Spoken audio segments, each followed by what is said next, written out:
So hello guys, welcome back to my channel. চলে আসলাম আজকে আরও একটি ভিডিও নিয়ে। তো আজকে এই ভিডিওতে 2025 মডেলের FZS হাইব্রিড মডেলের রিভিউ করব এবং এই গাড়িটিতে নর্মাল FZ এর তুলনায় বেশ কিছু ফিচার্স আপগ্রেড করেছে, নিউ কিছু ফিচার্স এসছে। তো সেই ফিচার্সগুলি কি কি এবং এর অন রোড প্রাইস কত রেখেছে সবকিছুই বলবো আজকে এই ভিডিওতে। তো পুরোপুরি তথ্য পেতে ভিডিওটি শুরু থেকে শেষ পর্যন্ত দেখতে থাকুন এবং যারা চ্যানেলে নতুন আছেন এরকম ধরনের ইনফরমেটিভ ভিডিও পেতে চ্যানেলটিকে সাবস্ক্রাইব করবেন। তো চলুন শুরু করা যাক।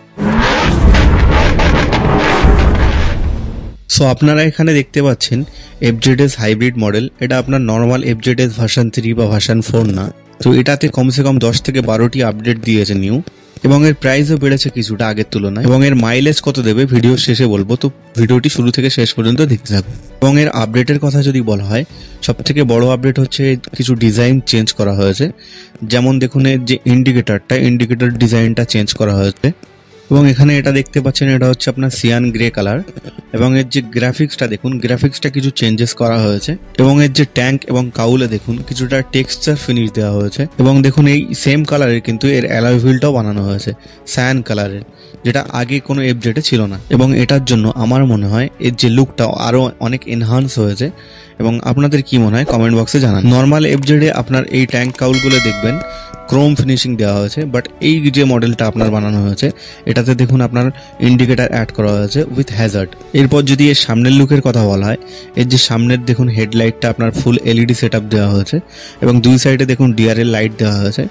এর মধ্যে চেঞ্জেস হচ্ছে আপনার এই লাইটের উপরের যে পোর্শনটা দেখুন, এটা আপনার গ্লসি কালারের দেওয়া হয়েছে, যেটা নর্মাল FZ-এর তুলনায় একটু আলাদা রকম দেখতে লাগছে।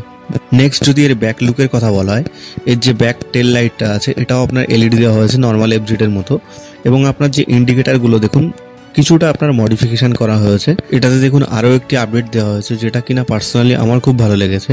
যেটা হচ্ছে আপনার এই ফিউল ট্যাঙ্কের ক্যাপটি দেখুন আপনার R15 এর মতো কিছুটা বানানো হয়েছে, যেটা নর্মাল FZ-এর তুলনায় অনেকটাই বেটার। এরপর চলে আসবো এর নেক্সট আপডেটে। এর নেক্সট আপডেটটা দেখুন, এর রাইট সাইডের হ্যান্ডেল বারে আপনার normal start on off switch আছে এবং তার নিচে দেখুন আপনার auto start on off features add করা হয়েছে, যে ফিচার্সটা কিনা আপনার অনেকটাই তেল বাঁচাবে। যেটাতে আপনি সিগন্যাল বা জ্যামে যদি আপনি দাঁড়িয়ে থাকেন গাড়ি স্টার্ট অবস্থায়, তাহলে সেক্ষেত্রে 10 থেকে 15 সেকেন্ডের মধ্যে একটা নির্দিষ্ট টাইমে এর যে সেন্সারটা আপনার গাড়িটা স্টার্ট অফ করে দেবে। এবং পরবর্তীকালে আপনি যদি ক্লাচ ধরে আবার পিক আপ ধরেন, তাহলে সেক্ষেত্রে আপনার গাড়িটা অটোমেটিক্যালি স্টার্ট নিয়ে নেবে। তো সেক্ষেত্রে কিছুটা আপনার তেল বাঁচাবে। নেক্সট দেখুন এর লেফট সাইডের হ্যান্ডেল বারে অনেকগুলি সুইচ দেওয়া আছে। এই যে সুইচগুলো দেখতে পাচ্ছেন, এটা দিয়ে আপনার যে ডিসপ্লে আছে ডিসপ্লে কন্ট্রোল করা যাবে। যেমন এই যে বাটনটা দেখতে পাচ্ছেন, এটা ব্যাক এবং হোম বাটন, পুরোপুরি R15M এর মতো ফিচার্স। এবং উপরেরটা দেখুন আপনার আপ বাটন, নিচেরটা ডাউন বাটন। এবং যে আপনার রাইট সাইডেরটা দেখতে পাচ্ছেন, এটা হচ্ছে আপনার ওকে বাটন। তো এটা দিয়ে পুরোপুরি আপনি আপনার ডিসপ্লে যে আপনার সেটিং আছে সেগুলো চেঞ্জ করতে পারবেন, পুরোপুরি ডিসপ্লে কন্ট্রোল করতে পারবেন। তো ডিসপ্লে তো দেখাবো ডিসপ্লে কি কি ফিচার্স আছে। তার আগে এটা দেখুন আপনার হ্যাজার্ড সুইচ দেওয়া হয়েছে এবং এই নিচে দেখুন আপনার ইন্ডিকেটর সুইচ, নিচে হর্ন এবং এখানে আপনার পাস লাইট আছে সুইচ। ডিসপ্লে দেখানোর আগে আরও একটা জিনিস আপনাদের দেখাবো। এখানে দেখুন এই যে ডিজাইনটা আপনার আগের তুলনায় অনেকটা চেঞ্জেস করে দিয়েছে এবং এখানে দেখুন আপনার ইয়ামাহা লেখাটাও দিয়ে দিয়েছে। তো সেক্ষেত্রে লুকটা আরও এনহান্স হয়েছে আগের তুলনায়। এরপর চলে আসবো এই ডিসপ্লেতে। এটাতে আপনার TFT মিটার কনসোল দেওয়া হয়েছে, সেম পুরোপুরি আপনার R15M এর মতো ডিসপ্লে। এবং এই ডিসপ্লেতে আপনার যে যে ফিচার্সগুলি পাবেন সেগুলি হলো টার্ন বাই টার্ন নেভিগেশন পাবেন, এটাতে আপনারা মিউজিক কন্ট্রোল করতে পারবেন, ওয়েদার চেক করতে পারবেন। এছাড়াও আপনারা ডিসপ্লের ব্রাইটনেস বাড়াতে কমাতে পারবেন এবং ডিসপ্লে ওয়ালপেপার চেঞ্জেসও করতে পারবেন।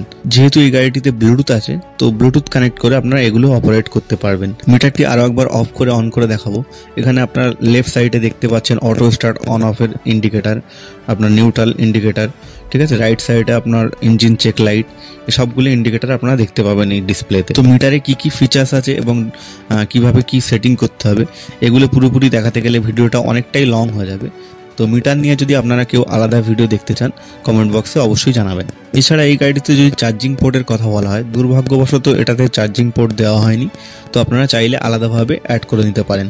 নেক্সট এর যে ভাইটাল আপডেটের কথা যদি বলা হয়, যেটা মেইন আপডেট সেটা হচ্ছে ইঞ্জিন। এটাতে দেখুন আপনার লেখা আছে ব্লু কোর হাইব্রিড। এটাতে হাইব্রিড ইঞ্জিন দেওয়া হয়েছে, যেটার মানে হচ্ছে এটাতে আলাদা আপনার SMG মোটর লাগানো আছে, যেটা কিনা আপনার সাইলেন্ট স্টার্ট প্রোভাইড করবে এবং আপনার এবং এই হাইব্রিড ফিচার্সের জন্য এর মাইলেজটা নর্মাল এফজেড এর তুলনায় আরো বেশি অনেক। তো এই হাইব্রিড ফিচার্সটা কিভাবে কাজ করে বলি আপনাদেরকে, যেটা হচ্ছে আপনার নর্মাল বাইক আপনার নর্মাল পেট্রোলে চলে, বাট এখানে যে আপনার ইঞ্জিনটা দেওয়া হয়েছে এসএমজি মোটর যেটা দেওয়া হয়েছে, এটা আপনার ব্যাটারির থেকে কিছুটা আপনার পাওয়ার তৈরি করে আপনার ইঞ্জিনে প্রোভাইড করে। তো সেক্ষেত্রে আপনার কিছুটা ফিউল বাঁচায় আরো নর্মাল গাড়ির তুলনায়। তো এর যে মাইলেজের কথা যদি বলা হয়, এর কোম্পানি ডিমান্ড করছে যে 60 পর্যন্ত আপনারা মাইলেজ পেয়ে যাবেন, বাট আপাতত ওনার রিপোর্টেড আছে আপনারা 52 পর্যন্ত মাইলেজ পেয়ে যাবেন এই গাড়িটিতে। এবং এর ইঞ্জিন স্পেসিফিকেশনের কথা যদি বলা হয়, এটাতে 149 সিসির ইঞ্জিন দেওয়া হয়েছে, যেটা প্রোভাইড করে ম্যাক্স পাওয়ার 12.2 বিএইচপি এবং 7250 আরপিএম, এবং ম্যাক্স টর্ক প্রোভাইড করে 13.3 এনএম এবং 5500 আরপিএম। এবং এর টপ স্পিডের কথা যদি বলা হয়, এটা টপ স্পিড আছে 115 কিলোমিটার পার ঘন্টা। এছাড়াও এটাতে ডুয়েল ডিস্ক এবং সিঙ্গেল চ্যানেল এবিএস দেওয়া হয়েছে, এবং এর যে ফ্রন্ট ডিস্কের সাইজ আছে 282 mm, এবং এর যে সামনের সাসপেনশন দেখতে পাচ্ছেন এটা টেলিস্কোপিক ফগ দেওয়া হয়েছে, এবং পেছনের যে সাসপেনশনটা দেওয়া হয়েছে 7 স্টেপ অ্যাডজাস্টেবল মনোক্রস সাসপেনশন। কিন্তু এর যে সামনের সাসপেনশন এটাতে প্রিলোড অ্যাডজাস্টার দেওয়া নেই, বাট পেছনের সাসপেনশনে প্রিলোড অ্যাডজাস্টার দেওয়া আছে। এবং এর ওজনের কথা যদি বলা হয়, এটার ওজন আছে 136 কেজি, এবং এর সিট হাইটের কথা যদি বলা হয় 790 সিট হাইট দেওয়া হয়েছে এটা। এছাড়াও এই গ্রাউন্ড ক্লিয়ারেন্সের কথা যদি বলা হয়, এই গ্রাউন্ড ক্লিয়ারেন্স আছে 165 এবং এছাড়া দেখতে পাচ্ছেন এখানে যে আপনার ফিউল ট্যাঙ্কটা আছে এটা 13 লিটারের দেওয়া হয়েছে, এবং রিজার্ভ ফিউল ক্যাপাসিটি আছে 2 লিটার। তো ওভারঅল এটুকু বলা যেতে পারে এই গাড়িটির বিষয়ে, যেটা হচ্ছে এই গাড়িটির সব থেকে ভালো দিক হচ্ছে এটা 149 সিসি, তো সেক্ষেত্রে আপনার মেনটেনেন্স খরচ আপনার কম অনেক, এবং 149 সিসি হিসেবে এটাতে অনেক অ্যাডভান্স ফিচার্স অ্যাড করা হয়েছে, এবং overall claim fuel efficiency is really good, এবং quality of plastic is very good. এবং যে জিনিসটা একটু বেটার হতে পারতো সেটা হচ্ছে এর যে প্রাইসটা অনেকটাই হাই, তো সেক্ষেত্রে প্রাইসটা একটু কম হতে পারতো, এবং ইউএসবি চার্জিং পোর্টটা আমার মনে হয় এখনকার বাজারে দিলে একটু বেটার হতো আরো। সো ভিডিওটি ভালো লাগলে ভিডিওটিতে একটি লাইক দেবেন, এবং বাইক ইনফো এই চ্যানেলটিকে আরো বেশি বেশি করে শেয়ার করবেন, এবং চ্যানেলটিকে সাবস্ক্রাইব করে বেল আইকনটা প্রেস করবেন অবশ্যই, পরবর্তী এরকম ধরনের আরো ভিডিও পেতে এবং আপডেট পেতে। সো দেখা হচ্ছে পরের ভিডিওতে।